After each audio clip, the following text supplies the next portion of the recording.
Hello and welcome back to my channel. Today I'm going to be telling you how you can make peanut butter dog treats.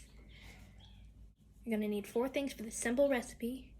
The original one can be found at theblondecook.com. Flour, water, an egg, and peanut butter.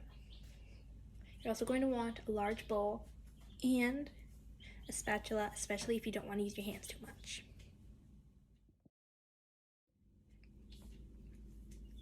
Don't forget, as with any time when you're handling food, to wash your hands. Keep in mind I'm using gluten-free flour, but you're going to want to add in 1.5 cups of your flour. And then you're going to want to add in 1/4 cup of water. You may need to add in more later on though. Then add in 1 egg. Then mix that around until it forms a nice doughy consistency. And this is where I stopped following her recipe because I wanted to add in a little bit more flavor than just plain dog treats. And then you're going to want to mix it up with your hands or a spatula. Now, this doesn't have to be completely mixed in because you're going to add a little bit more mixing later, but you definitely want it a little bit more together than it was before. So I ended up adding 2 tablespoons of peanut butter, but I ended up adding more later on, so you may want to add a little bit more, especially if you're following her original recipe, which I have. Okay, so now you're going to want to make sure it is completely combined, and you might actually have to use your hands for this part, just to make sure that it is completely combined as much as you're going to want it. And then you're going to want to put it on some flour on your counter. I like using plastic wrap because as soon as I'm done, I can just lift up plastic wrap and throw it away, but you don't have to. And then you want to roll it out to a nice consistency for you.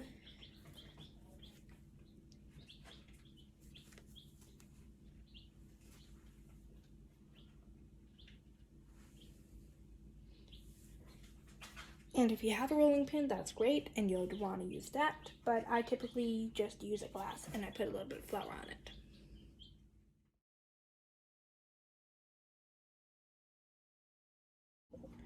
So after it's all rolled out, you're going to want to lift it up and put it on a piece of parchment paper, which is on your pan that you're baking it in. And then you're going to want to cut away the sides to make a rectangular-ish shape. And after you've done that, you want to cut up and down and side to side to make squares that are as big or as small as you want. You can also use a cookie cutter at this point, but I prefer, personally,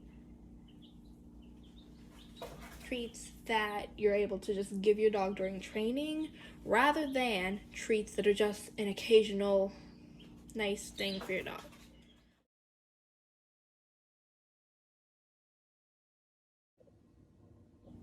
So hopefully your oven should be at 350 degrees by now. I'm using a toaster oven, so I don't know if that's going to be different, but it should cook from 18 to 20 minutes. But since it's a toaster oven, it cooks a little bit slower, I guess, and I always have to do like 25 or 30 minutes.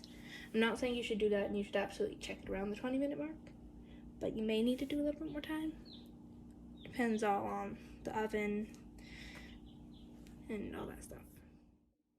To check if it's done, I like to pull out one from the very middle that is a good size, put it on a plate, cut it in half, and look inside to see if the inside is a different shade.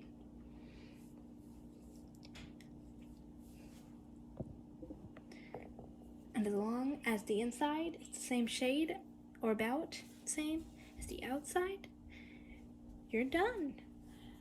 I like putting mine in either a plastic bag or a jar.